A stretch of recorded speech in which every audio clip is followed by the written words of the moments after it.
Bom, vamos começar nosso papo aqui. Vamos falar um pouco hoje sobre um filme que está fazendo aí 50 anos de idade, quem diria. O filme é considerado por muitos, talvez, o melhor filme da história, ou um dos melhores filmes da história do cinema. Realmente entrou nesse panteão mesmo, né? Um filme que é uma produção realmente assim icônica na história do cinema, né? Que é Poderoso Chefão, não poderia ser outro, né, Zé? É isso aí, o filme que desde o lançamento aí recebeu o Oscar, ganhou o Oscar de melhor filme, Marlon Brando ganhou o Oscar de melhor ator, e é um dos filmes que serve de base aí para qualquer um que gosta de cinema, né? O filme é muito bom. É, com certeza. Ele tá aí reverenciado já na história, né? Marcado como um inventor de vários procedimentos ali, né? Muito inovador e, inegavelmente, um filme que é impossível não gostar, né? É um filme muito louco, assim. Eu nunca vi alguém chegar e falar, não gostei. Eu já vi gente falando que nunca viu, que tem um pouco de preguiça de assistir, porque é aquele... Ah, é antigo. Tem gente que não gosta de filme antigo. Passou ali de 10 anos de idade o filme, não vai assistir. Mas, assim, quem vê,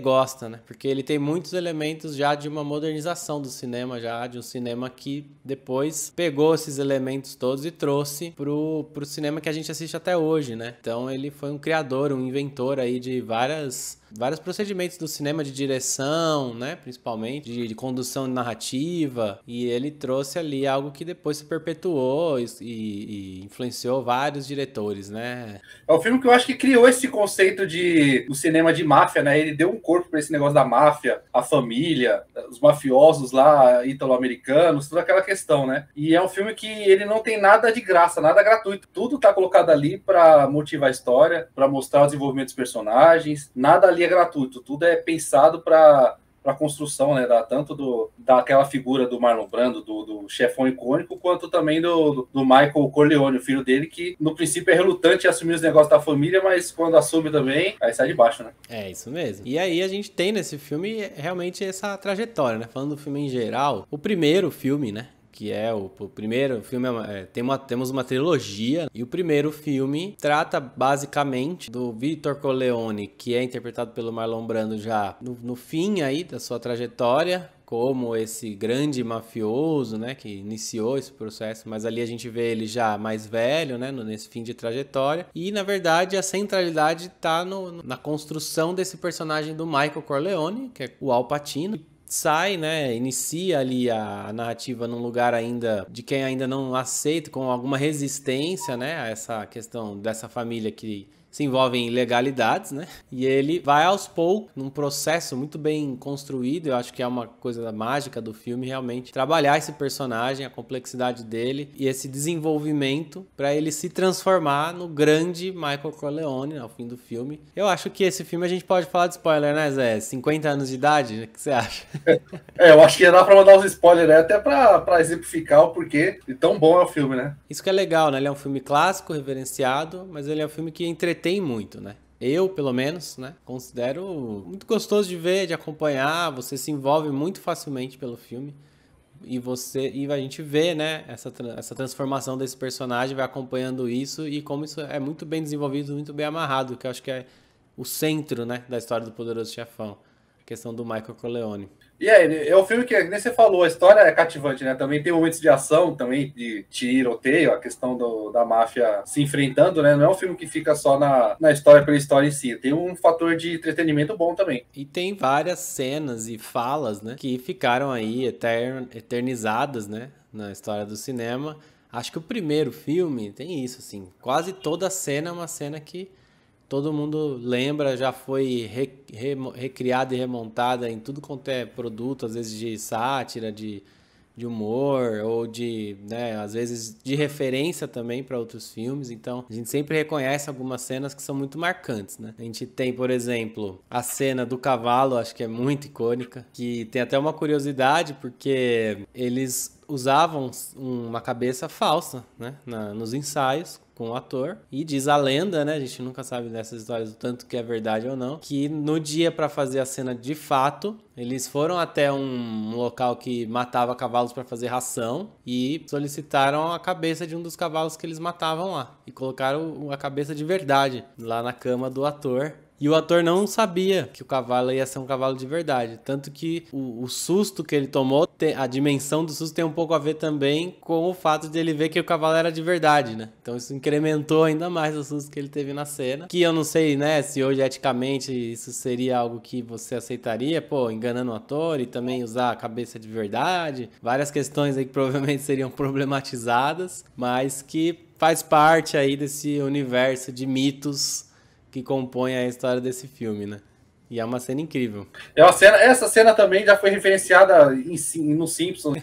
Até a questão do o Corleone também já foi imitado em Eu, a Patroa das Crianças. Qualquer monte de outras séries que você vê aí referenciam isso, né? Na maioria na comédia, para dar essa brincar com esse tom sério do filme. Mas é um filme que tá na cultura pop em geral aí. Tem como não ter visto aí alguém imitando o Dom Vito Corleone. Exatamente, né? A própria interpretação dele, né? Que é muito marcante. Ele foi muito questionado pelos produtores, né? Que não queriam que o Marlon Brando fizesse, porque ele estava, na verdade, por incrível que pareça, num fim de carreira meio deprimente, assim. Ele já não estava mais pegando papéis, ele já estava meio afastado da indústria. Ele era um cara muito polêmico nos bastidores, assim, da indústria de Hollywood. Muito excêntrico, então o pessoal não gostava muito de trabalhar com ele, mas o Coppola, né, grande fã do trabalho dele, insistiu muito, assim. Pra ele conseguir o papel, ele foi fazer um teste, né, de elenco. Veja só, até o Marlon Brando faz testes de elenco. E ele, no teste de elenco dele, o Coppola filmou esse teste e ele improvisou. O próprio Marlon Brando trouxe essa referência, né, dessa caracterização do personagem, improvisando, colocando uns algodão dentro da boca, assim. Na hora ali do teste, foi no banheiro, pôs uns algodão na boca, voltou personificado com o Michael Corleone. E aí o Coppola filmou isso e quando ele mostrou para os produtores, aí finalmente os produtores deram o braço a torcer e falaram, não, beleza, dá para ser o Marlon Brando, não tem problema, ele tá incrível mesmo. Vamos nessa. É isso que a gente procura, né? O cara personificou. Eu tinha ouvido falar dessa história também, que ele saiu, quando ele voltou, ele já voltou meio personificado, né? Pra fazer o teste lá e os caras ficaram assustados, verdade. Só que esse filme, inclusive, teve muitas dificuldades de produção, né? O Coppola é sempre envolvido com esse tipo de problema, né? Ele é um desses gênios que, ao mesmo tempo, leva a sua arte às últimas consequências. Para fazer o filme, ele acabou estourando orçamento, como quase sempre faz, aí o filme não tinha grana, tudo que eles tinham que fazer, às vezes, tinha que improvisar, e os produtores estavam lá querendo influenciar o tempo todo, e ele sempre batendo o pé no que ele queria, às vezes ele precisava ceder. Eu ouvi dizer até que estão pensando aí em produzir uma série sobre os bastidores do Poderoso Chefão. De tão tenso que foi o negócio, né? Acabou gerando um filme que parece que é difícil você achar um problema, né? Quanto um defeito, algum tipo de cena mal feita. É incrível como toda essa dificuldade, mesmo assim, garantiu um filme tão certeiro, né? E tão primoroso, assim. Que tá até hoje ainda na boca de todo mundo como um dos melhores filmes da história, né? Não, e ele já faliu várias vezes, né? O Coppola, essa excentricidade dele, essas questões aí de levar a arte às últimas consequências. Ele faz grandes filmes, ele se torna quase que... Ele é um personagem mitológico quase, né? Ele tem poucos filmes, né? Os poucos filmes que ele fez, todos são... Até aqueles mais recentes e menos hypados, assim, mesmo assim, sempre tem aqueles defensores, né? Dos filmes. E mesmo assim, ele fez algum dos melhores filmes da história. O Apocalipse Sinal também tá nessa lista de grandes filmes da história, né? Então, ele é difícil ele dar bola fora, mas ele faz pouco filme e ele é o cara que acaba levando as produtoras à falência. Assim. Então, acho que tem um pouco disso também. As produtoras falam, é um gênio, mas que não vai dar dinheiro pra mim, né? Vai me fazer falir, porque o cara não se segura no negócio. Se a megalomania assim, ele acaba tomando conta e ela estoura o orçamento, um monte de doideira. Exatamente. Mas voltando ao próprio Poderoso Chefão, além da cena do cavalo, tem várias outras cenas que seria legal a gente citar, né? Começa, por exemplo, o filme... Acho que o filme já inicia com uma cena que já assim, totalmente marcante, que é a fala do personagem Bonacera, que é a primeira frase, né? Eu acredito na América, né? É um filme que eu acho que essa frase representa muito essa questão, que ele tá justamente fazendo um certo questionamento, né? O filme todo ele tem esse lado, por tratar dessa questão dessa criminalidade e tudo mais, ele traz elementos da moral americana, Dessa coisa da família, do sonho americano e tal, mas dentro do universo então, da ilegalidade. Então existe esse questionamento entre ilegalidade e moralidade, né?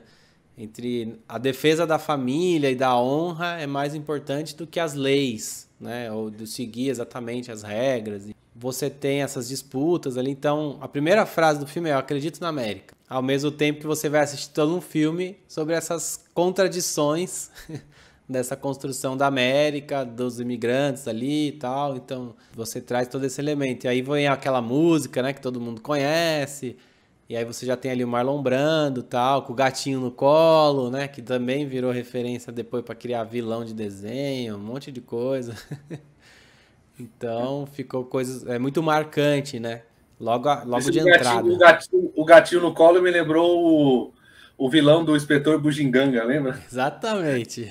Acariciando o gato enquanto fala daquele jeito dele. Exatamente. E é legal você falar dessa primeira cena também, que ela já dá o tom. Já começa ali o Bonacera falando com o Dom Vito. Você sente, né, o poder que o Dom Vito tem, né? Porque você vai vendo o Bonacera, a câmera vai trazendo, até que você vê que é ele que tá ouvindo, e aí você vê ele falando daquele jeito pausado dele, daquele jeitinho...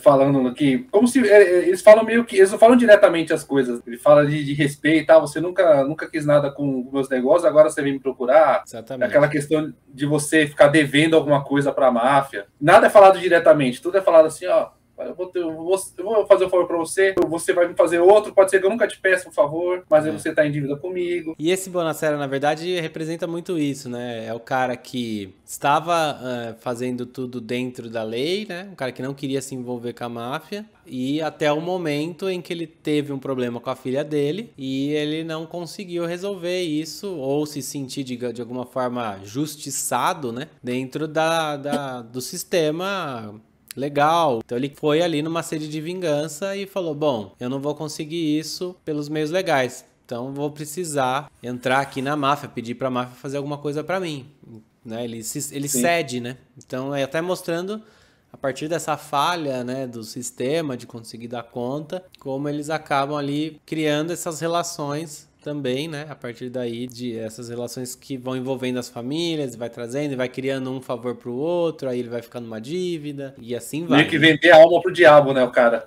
E depois a gente tem aquela cena da festa de casamento, né, que é engraçado porque é uma cena longa, bem longa, né. Sim. Ficam lá mais de 20 minutos, mas é uma forma muito interessante de você ser apresentado aos personagens. Naquela festa você já sai dela sabendo quem é todo mundo. E de você também entrar na cultura daquelas pessoas. Que é um evento cultural, que envolve a alimentação, que envolve a música, que envolve o jeito deles se relacionarem. O Michael Corleone e a esposa dele, né? Que é a personagem que a Diane Keaton faz, que ela representa um pouco o nosso olhar ali, né? Pessoa que tá vindo de fora e precisa ser explicado das coisas. Então ele já usa esse elemento, trazer uma pessoa que não conhece muito, que tá vindo conhecer, e aí o Marco Leone vai te apresentando cada uma das pessoas assim, pra ela e ao mesmo tempo pra nós, né? E ele é sincero, né? Ele não esconde. Ele fala o que o avô dele fez, o que o pessoal faz, vai falando assim, não doura a pílula não, ele fala mesmo o que é. Esse é um aspecto muito interessante da mudança dele, né? Porque no começo do filme ele tá sendo totalmente sincero com ela. Inclusive marca uma questão de um relacionamento. Você pensa assim, bom, eles têm um relacionamento super verdadeiro, sincero, né? Aberto, no sentido do que eles se confiam um no outro, né? Pra você dar esse tipo de informação e tal, de confiança. Já passando pro final, pra fazer essa ponte, né?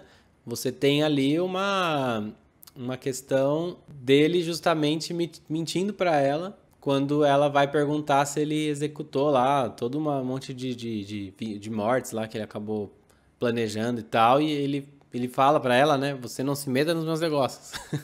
Já um outro Marco Corleone completamente modificado por todo o processo, né? Você não vem se metendo nos meus negócios. Ela fala, é verdade ou não é? Né? Joga ele conta pra ele, é verdade ou não é? E ele fala, vou te responder só agora, mas você nunca mais me pergunte nada. Não é verdade.